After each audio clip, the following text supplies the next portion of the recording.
اور ان کے رہنما ایک دوسرے کے ساتھ ایسا سلوک نہیں کرتے کہ وہ جئیں اور جینے دیں ایک دوسرے کو، اس وقت تک اس طرح کے مناظر ہمیں دیکھنے کو ملتے رہیں گے. ہم کچھ اور تو کر نہیں سکتے سوائے صبر کے اور دعا کے. شامی صاحب، عمران خان صاحب کو دیکھیں تو وہ سڑکوں پر ہیں، حکومت میں وہ تھے تب بھی اپوزیشن کے ساتھ بات چیت کرنے کو تیار نہیں تھے. اب وہ کہتے ہیں کہ موجودہ حکومت کو وہ مانتے نہیں ہیں صورت، اور پورے ملک کے اندر تحریک چلا رہے ہیں کہ اس حکومت کو ہٹایا جائے. وہ عمران خان صاحب جو حکومت میں تھے، اپوزیشن سے بات چیت کرنے کو تیار نہیں تھے، اب تو وہ خود اپوزیشن میں ہیں اور سڑکوں پر ہیں. یہ درمیانی راستہ نکلے گا کیسے جب سیاستدان مل کر بیٹھیں گے نہیں؟ محاذ رائی ختم کیسے ہوگی؟ دیکھیں، اب انہوں نے اپوزیشن کا کردار ادا کرنا پسند نہیں کیا. جس قومی اسمبلی کی اکثریت کی وجہ سے وہ برسر اقتدار تھے اور انہوں نے 3.5 سال تک بلکہ اس سے زائد حکومت کی ہے، اب جب ان کے خلاف تحریک عدم اعتماد منظور ہوئی تو انہوں نے اس اسمبلی میں بیٹھنا گوارا نہیں کیا. ان کے 123 ارکان جو ہیں ان کی طرف سے مستعفی ہونے کا اعلان ہوا ہے. اب وہ سڑکوں پر ہیں اور نئے انتخابات کا مطالبہ کر رہے ہیں. اگر وہ نئے انتخابات کا مطالبہ کریں اور اس کے لیے جلسے کریں اور اس کے لیے احتجاج کریں تو میرا خیال یہ تو ان کو اس کا حق حاصل ہے، اس پر تو اعتراض نہیں کیا جا سکتا. لیکن اگر وہ قانون کو ہاتھ میں لیں اور لوگوں کو تشدد پہ اکسائیں یا کوئی ایسی کیفیت پیدا ہو جائے معاشرے میں جس سے لوگ ایک دوسرے کے درپے ہو جائیں تو پھر وہ نقصان دہ بات ہوگی.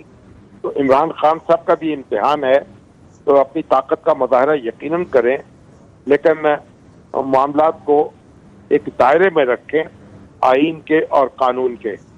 اس سے تجاوز نہ خود کریں نہ کسی کو کرنے دیں. لیکن شامی صاحب، کیا دائرے کے اندر معاملات آپ کو نظر آتے ہیں؟ فواد چوہدری صاحب کے ٹویٹس آپ دیکھ لیں، پی ٹی آئی کے دیگر رہنما ان کے ٹویٹس دیکھ لیں، عمران خان صاحب کی تقریر اتنی اگریشن ہوتی ہے، اس میں اتنا غصہ ہوتا ہے کہ آؤ میں تمہیں دیکھ لوں گا، تمہیں چھوڑوں گا نہیں. اور جو ٹویٹس ہیں کہ اس وقت سول وار کی طرف حالات جا سکتے ہیں، یہ قائدین کہہ رہے ہیں پاکستان تحریک انصاف کے. ان حالات میں عام کارکن نارمل کیسے ہوگا؟ وہ تو غم غصے سے بھرا ہوا ہے. اب یہ جو تحریک انصاف کے جو اس طرح کے رہنما ہیں جو یہ باتیں کر رہے ہیں وہ یہ بھول چکے ہیں ان کی ایک بڑی جماعت ہے، اس میں کوئی شبہ نہیں، اور تحریک انصاف کی فالوئنگ موجود ہے پورے ملک میں، اور لیکن اس کے مخالف بھی تو موجود ہیں نا. تحریک انصاف کو 2018 کے انتخابات میں کم و بیش 32% ووٹ ملے تھے اور 68% ووٹ اس کے مخالفوں کے تھے. تو اگر وہ تحریک انصاف اپنا وجود رکھتی ہے تو اس کے مخالف بھی اپنا وجود رکھتے ہیں. اگر آپ طاقت کا استعمال کریں گے، طاقت کا مظاہرہ تو آپ کر سکتے ہیں لیکن طاقت کا استعمال کریں گے تو پھر جوابی طاقت بھی حرکت میں آئے گی، اس میں کسی کا فائدہ نہیں ہوگا. تو اپنا نقصان نہیں کرنا چاہیے. اور احتجاج جو ہے اور یہ مطالبہ کر رہے ہیں وہ نئے انتخابات کا، یقیناً ان کو ایک اس کا حق حاصل ہے تو یہ مطالبہ کریں کہ نئے انتخابات ہونے چاہیے اور جلد ہونے چاہیے. لیکن اس کے لیے ان کو جو بھی احتجاج کرنا ہے وہ قانون کے دائرے میں کرنا ہے. یہ خود ان کے اپنے مفاد میں ہوگا. اس سے اگر باہر نکلیں گے تو ان کے اپنے مفاد کو شدید نقصان پہنچے گا. شامی صاحب، بعض لوگ یہ سمجھتے ہیں کہ حالات جس تصادم کی طرف جا رہے ہیں اس سے کسی تیسری قوت کو فائدہ ہوگا، آوازیں اٹھیں گی، کوئی آئے بچائے پاکستان کو، ان حالات سے ہمیں نکالے. ایسا امکان ہو سکتا ہے؟ دیکھیے، ابھی تو آپ دیکھیں ملک کی عدالتیں کام کر رہی ہیں اور ان کے احکامات کے مطابق حالات کو سنبھالا بھی جا رہا ہے. جو اسلام آباد میں ہوا، سپریم کورٹ کی مداخلت کی وجہ سے وہ بے قابو نہیں ہو سکا، اور یہاں بھی لاہور میں بھی لاہور ہائی کورٹ کے جو احکامات تھے ان کو ماننا پڑا اور ان کی روشنی میں آج انتخاب ہو گیا. تو اس لحاظ سے تو معاملات جو ہیں وہ طے ہو رہے ہیں نظام کے اندر، اور اسی طریقے سے ان کو آگے چلنا چاہیے. کسی مداخلت کی ضرورت نہیں ہے. یہ تو دیکھیں، ہمارا اگر ایک پاؤں جو ہے اس پہ چوٹ لگ جائے تو اس کا مطلب یہ نہیں ہے کہ ہم دوسرے پاؤں پہ بھی چوٹ لگا لیں اور ہاتھوں پہ بھی چوٹ لگا لیں. تو ہمارا نظام جو ہے اس کے اندر ایک سخت ہے. ہماری عدالتیں کام کر رہی ہیں, وہ احکامات جاری کر رہی ہیں, اور ان میں یہ صلاحیت ہے کہ وہ بے قابو جو سیاسی عناصر ہیں ان کو قابو کر سکیں اور قانون کا پابند بنا سکیں. میرا خیال ہمیں اپنے نظام کے اندر رہتے ہوئے صورتحال کو سنبھالنے کی کوشش کرنی چاہیے, اور ابھی تک ہمارے نظام نے جو سنبھالی ہے صورتحال, یعنی مرکز میں بھی ایک نظم قائم ہو گیا ہے اور پنجاب میں بھی ایک نظم قائم ہو گیا ہے. تو اس لحاظ سے تو یہ ایک اچھی بات ہے کہ نتیجہ اچھا نکلا ہے. عمار مسعود صاحب, مرکز میں حکومت قائم ہو گئی, صوبے کے اندر حکومت قائم ہو گئی, حالات نارمل ہوتے ہوئے آپ کو دکھائی دے رہے ہیں؟ دیکھیے, میں آپ کی اور شامی صاحب کی گفتگو کو بہت غور سے سن رہا تھا. شامی صاحب ہمارے سینئر ہیں اور ان کی بات میں بڑا وزن ہوتا ہے.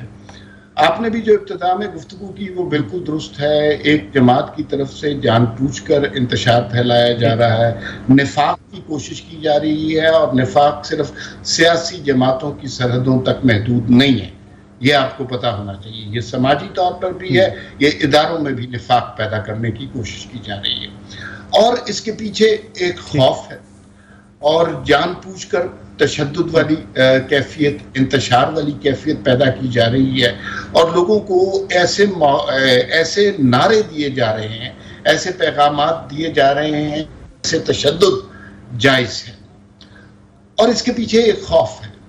ابھی حکومت کے گئے ہوئے شہباز شریف صاحب کو حلف اٹھائے ہوئے چند دن ہی گزرے ہیں, اور آپ نے دیکھا کہ ایک توشہ خانے کا کیس سامنے آ گیا. جلدی جلدی الیکشن کا نعرہ اس لیے لگایا جا رہا ہے کہ توشہ خانہ جیسے بہت سارے کیسز ابھی پڑے ہیں.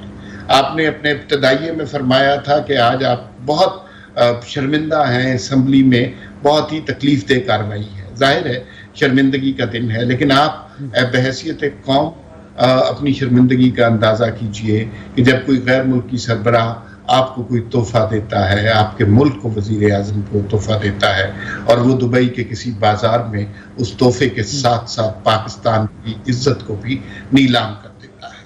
ابھی آپ نے سنا کہ فارن فنڈنگ کے حوالے سے بڑے واضح احکامات آ گئے ہیں کہ 30 دن کے اندر اس کا فیصلہ کیا جائے اور اس کے بارے میں جو بھی رپورٹ ہے وہ سامنے دی جائے. توشہ خانہ بہت چھوٹا سا کیس ہے, ٹوٹل 16 کروڑ روپے کی اس میں گڑبڑ کی توقع ہے, لیکن اگر یہ فارم فنڈ کا کیس, بی آر ٹی کا کیس, معلم جبہ کا کیس, ادویات سکینڈل کا کیس لوگوں کے سامنے آ گیا تو لوگوں کو پتا چلے گا کہ وہ جماعت جو کرپشن کا راگ الاپتی رہی وہ سب سے بڑی کرپٹ جماعت ثابت ہوئی. اس سے پہلے کہ موجودہ حکومت جو کہ بڑی جلدی کی بنیادوں پر آئی ہے وہ اپنا نظام سنبھالے, اپنی کابینہ اپوائنٹ کرے, اپنے افعال حکومت کو آگے چلائے, ان کو خوف ہے کہ وہ کیس واپس آ جائیں گے, اس لیے جلد از جلد الیکشن کروا دی جائے. ٹھیک.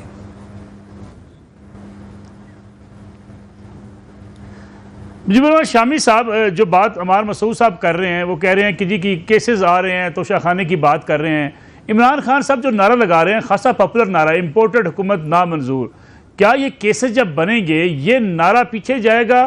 یہ عمران خان صاحب کی جو پذیرائی ہے کہ ایک سازش کے تحت ان کو ہٹایا گیا, یہ نعرہ ان کا بیانیہ پاپولر رہے گا, یا اگر ان کو مقدمات کا سامنا کرنا پڑتا ہے, کرپشن کے کیسز سامنے آتے ہیں, عمران خان صاحب کی یہ پاپولیرٹی کو فرق ڈالے گی؟ دیکھیے, جو بھی مقدمہ ہو اور جو بھی معاملہ ہو بالآخر اسے عدالتوں ہی میں طے ہونا ہے. کوئی توشہ خانہ ہو یا کوئی اور معاملہ ہو, تو ہم اپنے طور پر تو فیصلے صادر نہیں کر سکتے. ہم الزام تو لگا سکتے ہیں, لیکن جو عدالتوں ہی کو بہرحال یہ معاملات طے کرنے ہیں. اور جہاں تک عمران خان صاحب کے اس نعرے کا تعلق ہے کہ امپورٹڈ حکومت ان کو منظور نہیں ہے, تو عمران خان صاحب کے خلاف بھی تو یہ نعرہ لگتا رہا نا کہ وہ سلیکٹڈ حکومت ہے, وہ سلیکٹڈ وزیر اعظم ہے, اور اپوزیشن ان کو ماننے سے انکار کرتی رہی ہے اور ان پہ تنقید کرتی رہی ہے. لیکن اپوزیشن نے احتجاج بھی جاری رکھا ہے اور معاملات ہیں وہ بھی چلتے رہے ہیں. تو اگر خان صاحب جو ہیں